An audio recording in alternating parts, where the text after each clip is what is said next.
Hey there guys, welcome to Boardgame Night. We are playing Machi Koro with the Harbour expansion. As you can see by this massive deck of cards right here. With me I have Martin and Dembski and Tony. Hello, ladies. Steven's Russian and I myself is here as Jason. Right, so Machi Koro is a little bit of an engine building game. We start off with a wheat field and a bakery. And we have 7 sort of construction buildings, of which one, the city hall, has already started. As you can see, it says immediately before buying establishments, if you have no coins, get one from the bank. It starts with that built already, and you can build these in any order you want. First person to build all of these will win the game.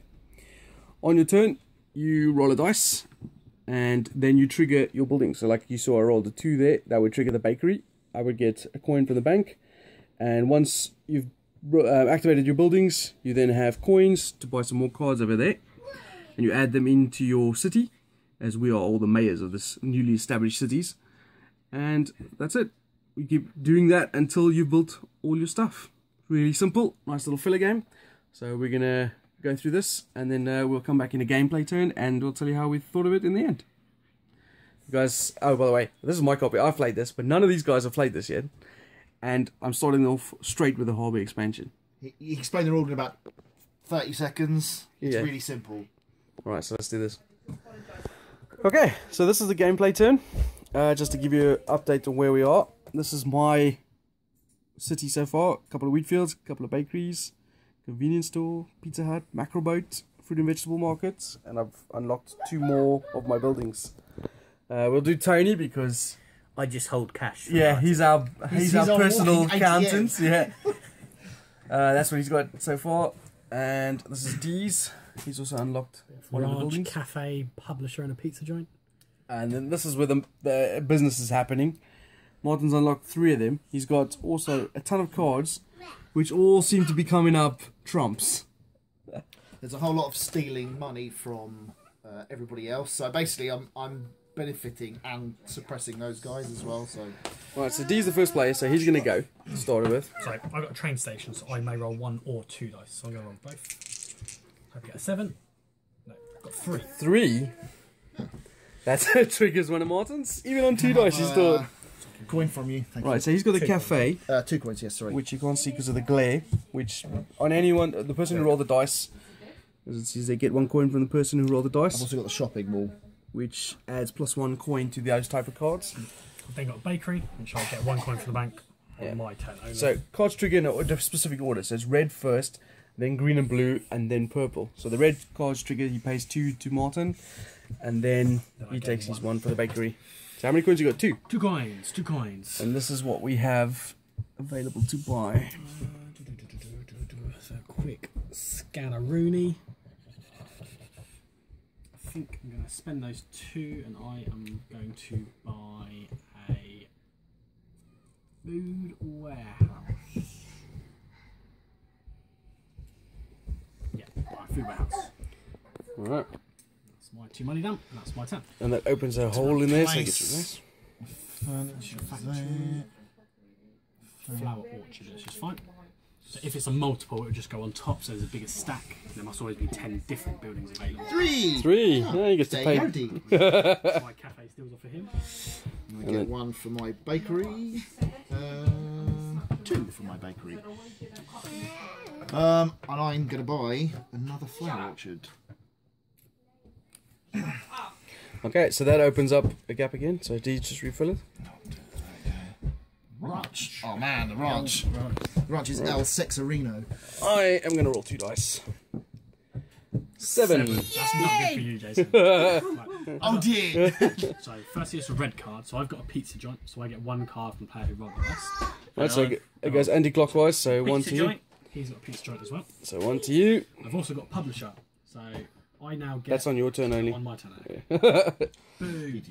Right, so as you can see, 7. I've got a pizza joint as well, but that doesn't trigger for me. Right, I got 2 money.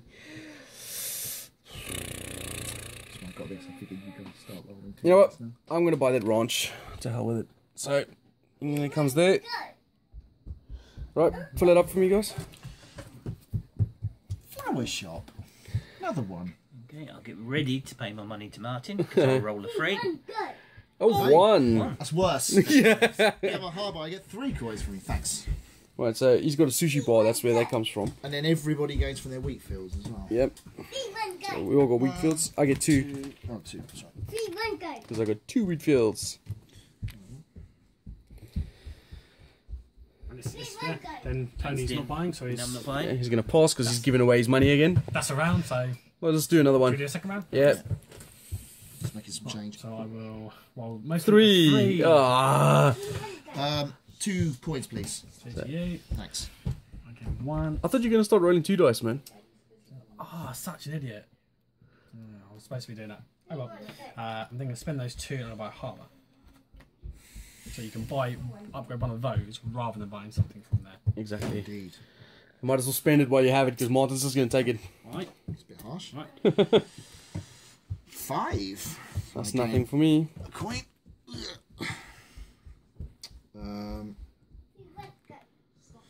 I think I'm going to do. I think.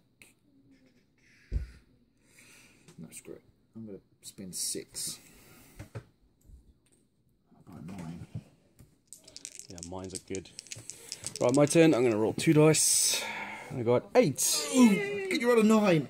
Hamburger Bit joint. of a hamburger joint over here. Right, so I have to pay red cards first. Yep. So it's just Hamburger you. It's 1. Joint, 1. So 1 to you. But I also have a mackerel boat. If I have a harbour, I get 3 coins from the bank on anyone's turn.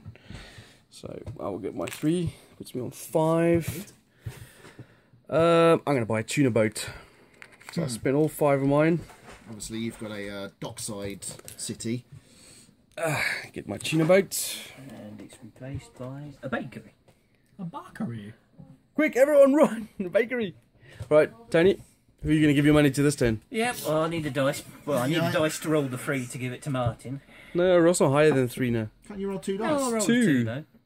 2's good for you. 2's good for me. That's what I need. Right, and there's no red cards that trigger on a 2, is there? No. No. So I get 1 for a ranch. I get 2 for a bakery. 2 bakeries. Gives me 4, which either will then spend to open up the train station. Woohoo! Or woo woo. Yeah. Right, so that's 2 rotations there, right there. So I think you guys get the idea of how this game works. So we'll come back when Martin's cleaned us out. Don't count your chickens, man. Useful. Okay, so this is the end of the game, and Martin didn't win. I didn't. It's true. Had a good effort though. Yeah, we thought Martin was going to win, and then it kind of changed to D, and we thought D was going to win. We knew definitely Tony wasn't going to win. He had the shittest game. My engine went into reverse on I turn don't think 5. he actually had any more than 3 money. No, No, stage. at any stage in the game. but by process of elimination, that means I won. I built all the, Oh no, sorry, I had 4 at one point because I got the train station. and I got a ton of money left as It well. was 1 turn, I got 4. Yeah, so that was an interesting game. So much stealing from people. Jesus. I mean, that was the tax office that you had, the number 7? What is 7 was published. See, I think that's what did it. You hammered me really hard, stole a lot of me, and brought your own game up. But we kind of plateaued, and then Jason. I think partly because you played it before, you could see that the 10s turned to 12s, and so having the 11s and 12s, or the 12s and 13s or whatever, so going heavy in those would benefit you quite a lot, so you prepared for that longer game, and then when 12s came up, I'll gain 24 gold, I'll buy this 30 thing straight away. Yeah. Holy crap. I mean, I had the tuna boat as well as these 3 fruit and vegetable markets. And on one turn, I think I earned something like 24 bucks. 24. You gained 26 at one point. Yeah. I think. Well, we were kind of nickel and dime. Like the most we would gain is 6, 9, that kind of thing. Jason 20 odd, and that's what did it. That's what swung it for you. Yeah, I was working really hard to get to the. I think it's the amusement park that allows you, not doubles, no, the one that allows you to re-roll. Oh, the radio 20s. tower. Yeah, once you got the radio tower, I was just rolling for that 10 to get the fruit and veg market, because you could, when you got the harbour, you could push it up to 12, and 12 was the magic number for me. But unfortunately for Tony, man, you had the suckiest game. I think what hurt you the most, Tony, was you very early on bought the ones that were required 7 and up. I put a pizza joint was the first buy because I was stocking things. Then I got bakery. But the turn after I got bakery, you both got cafes. Which then just totally screwed me because I just kept rolling threes. Yeah, so but at one point, a 3 was giving you -1. I don't disagree, but also when you look, you got a 7, you got an 8, and you've got a 12, 13, and it was a long time before you had the capacity. Those spends were only just to spend money because I was in a state enough, where yeah. I was giving money away to you guys. I was never generating money. So when I got 1 and 2 coins, when I got 1 and 2 coins, I just spent it. So I wasn't giving it away. So I was getting at least something on the board for it. Even the dice gods have started to replace you with Mick with you. Well, my strategy there, as I was saying, was to try and stick with the one dice thing. Yeah. I went for some stuff which kind of benefited from other people rolling doubles, but I tried to concentrate on the single dice thing, but got to the point where I couldn't do it anymore, really. Yeah. I was sort of saying to you off camera before we started this that I tried the single dice thing tactic when I played just the base game, and it worked brilliantly. But now that once we've added the expansion in, the variety of stuff that comes out just throws that sort of... Once it gets late game, it's really hard to control what's going on. Whereas with mine, I was just gunning for that 10 to 12. I like the kind of risk versus reward thing as well. The kind of... You sit with a big pile of money there, knowing that everyone's got a turn and you might lose a lot of it, but you're trying to save up for the big cost things. I'll tell you what, I've played this a few times now, and this game there was a lot of thieving going on. Jesus, between the two of you, it was like me and Tony at one stage was just not having any money at all. Every turn, just give it to you guys, give it to you guys. So it was interesting. Well, let's do a bit of a verdict. What did you think, Tony? The game mechanics are good. I can't tell I enjoyed that particular game. No, I can imagine. But as I say, I got into a rut, sort of not through tactics really, but just through luck. A whole series of rolls of 3, which generated money for everybody else, and I wasn't getting the money, and I'd banked on 2 bakeries. Yeah. And then I couldn't get out the rut. You had a bit of a food theme over there as well, didn't you? Pizza joint, a hamburger bar, a food warehouse. Bakery. It's just Fatville over there. So, what are you saying, Tony? Do you think it's a good game? The mechanics are great. So it's thumbs up then. But yeah, well, I'll go that way. Just because you Great game, awful game I just had. Yeah, great game, awful game I just had, which is a bit of a shame because if that can happen, I'd have to play it several times. Yeah. To see if it's, because it was about a string of 3 rolls of 3, which just totally cleaned me out, and then I could not recover from it at all. Yeah, you were really unlucky. I never had more than 1 coin in my hand after that. I was lucky if it got round to me, and I had none. Well, what about you, D? I do like it, but I don't think it was overly fantastic.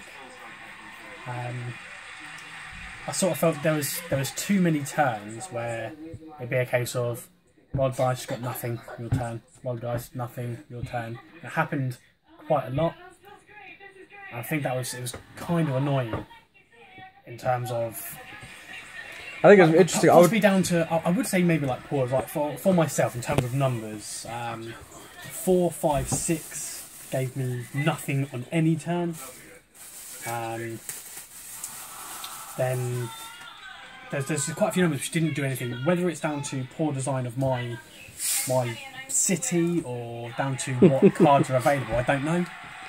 I think I'll try to play the base game with you as well, because I think you'd like the base game better, because the base game is a lot faster and also you have much more control of what you're doing. Right. Whereas obviously with expansion, it's random what comes out, and it's also a lot of times you buying stuff that's not going to benefit you for a while. Yeah. So I think you'd like the base game better on its own, which is interesting. What about you? Oh, what are you saying as a sort of neutral thumb? I think the idea of the game's great. I just feel as if there's a couple of flaws in it, so yeah, tentative. Alright, how about you, Martin? I thought this game was very, very similar to Settlers of Catan. Obviously, it lacks the hex side of things, but you have the dice roll side of it, which benefits you, potentially gives other people stuff as well. The thief is stealing things from people as well. And it's that kind of like light, it's not very difficult, but the dice mean a lot. an awful lot as well. If the Yeah, I dice can aren't see with that. you, then there's nothing you can do. Like Dee was saying, in Settlers of Catan, it's completely possible you roll a dice, you gain nothing. That's me done. You'll go. Yeah. And other people are going, woohoo! I've got loads of stuff every turn. Yay! Look Yeah, at me. I definitely felt that in the beginning of this game. Where every turn you were getting some money, just ticking in, ticking Well, I mean, over. I intentionally went. I tried to cover all numbers. I mean, the only one that really, I suppose 3 was because of the bakery. So I did cover all numbers. So whatever I rolled on that single dice, something happened, and that was absolutely by design. But as I say, it started to waver a little bit when I had to move to 2 dice. But there's no way to mitigate the dice as far as I can see, except the re-roll, which is really expensive. I almost wonder if they should be swapped, maybe? I don't know. Because the Harbour seemed really good much later on, but it's so cheap, you just think, I'll buy it, why not? Yeah. Yeah, that's fair. I think that's a really good point. Being able to rather than re-rolling and having another random roll another chance yeah, of getting like someone else loads of money. That was basically why I think Jason won, was because you had the Harbour. Because it's a case of, like, I roll a 9 or a 10, and that basically turns into I get a crap sack of money because you had the tuna boat at that stage. It's not 9, 10, it's 9, 10, 11 or 12. Yeah. No, it has to be 10 or more because the Arbor only No, moves but in it. terms of Yeah, but if you're on 11 or 12 naturally, Yeah. you've done it anyway. So basically, Yeah, well, that was my whole plan, was to Yeah, but that's a 1 in focus. 3 chance of doing that, and you've got a re-roll. Yeah. And that building costs you 2. Yeah. Yeah. Obviously, to the give you re-roll those costs you chances. 22, admittedly, but costs you but 2 the just to get the re-roll 1 in 3. could there be something? It's like, I'm pretty sure. Apart from I think they got once- sour grapes. But I think only once out of about 6 times I re-rolled the dice, I rolled something which was no use to me. I re-rolled it and got something else which was no use to me. Almost the same number, usually. Also, let's not forget, you rolled about 5 times in a row, Yeah, that which really stole a bad. shitload of money of us. And once again, it emphasises the point, even though that benefited me. But it is the same thing happens in Settlers, which is why I drew the parallel to it. Because Yeah. if you keep rolling 7, I'm going to screw over that really good hex for everybody else, and I'll get a card from you. Thanks. Oh, I rolled a 7 again. Cool. Or I'll play a soldier. Cool. I'll move over there and draw something else, and then you can really do that. So that one person will then keep on rolling that one number. Yeah, absolutely. Yeah. Yeah. That And then you've got the other nothing. one where 4 hardly ever comes up. Roll 4 times in a row, and you get 3 mountains every time. I've got so many mountains, and it's definitely got that feel to it. I think. I agree. I think it's now that you good. said that, I think And it's, I would definitely give it a thumbs up, but mainly as an intro to this kind of game, not as a a mainstream game. yeah. Yeah, I would give it a thumbs up as well, but mainly due to the fact that I like it because it's a light, easy, quick game, and I think a lot of my feelings towards the game is emphasised by the fact that my family likes the game as well. Me and my kids and my wife play this quite a bit, and the new cards just give variation. Components are really good. I think the one thing that annoys me is that the cards are small. The card sleeves I have. The width is thinner than Yeah. normal cards. Was it quick? Well, this one wasn't particularly quick. That's but, what I was thinking. but the base game, we played the base game a lot, and the base game's a lot quicker than this. This obviously takes a lot longer because you have to build your engine slower because of the random cards that comes out. I mean, sometimes there's no cards for you to benefit from for a good couple of turns. Just very quickly then. So the base game, is it a case of certain numbers will always come out in certain turns? Well, there's a certain amount of cards. I mean, there's more cards added, but I think it's 1 to 12, and they're all out straight away. Oh, okay. So, and you buy whatever you want when you roll. So it's more like a deck builder then, although you're not building a deck, you're Yeah. everything out. It's that you know that all those are available. Yeah. Okay. Whereas, as I said, this turned it into essentially epic Thunderstand, didn't it? Or Yeah. epic Machi Koro, if you like, by having that. You've only got a handful of cards and they're different, so I might buy a card which is completely unique. Nobody else can get it. Well, I think they should also maybe be spend some money to get rid of Yeah, some I cards. thought that several Because times as well. I was looking at it, I was going, I don't really want any of them. So like, I wouldn't buy something because I didn't want to buy something for the sake of Yeah. buying something. I've Yeah. got 10 money, there's nothing there I want. Yeah, so maybe Maybe- there needs to be something. There's another expansion coming out called Millionaires Row. Maybe it'll be in that. Oh, maybe it's like, yeah, I'll pay people to Or- bring out new architectural buildings or something. A mixture of the two, where there's like the randomised ones, and then there's an always something you can buy. Steady like, pack, yeah. a bit like Suburbia. Or Wow, it something is like really that. becoming a deck builder. But maybe. I mean, who knows what they'll do? Yeah. All right. Well, there you go. That's our thoughts on Machi Koro from IDW Games. I don't even know who makes this. Game by Masao Well, I think it was Japanese. Yeah. Saganuna. Okay. So what was that? Was that a it was 4 thumbs up or a 2 and 2 halves? I think it was 3 thumbs up and 1 neutral. Three and a bit. Yeah. Okay. Cool.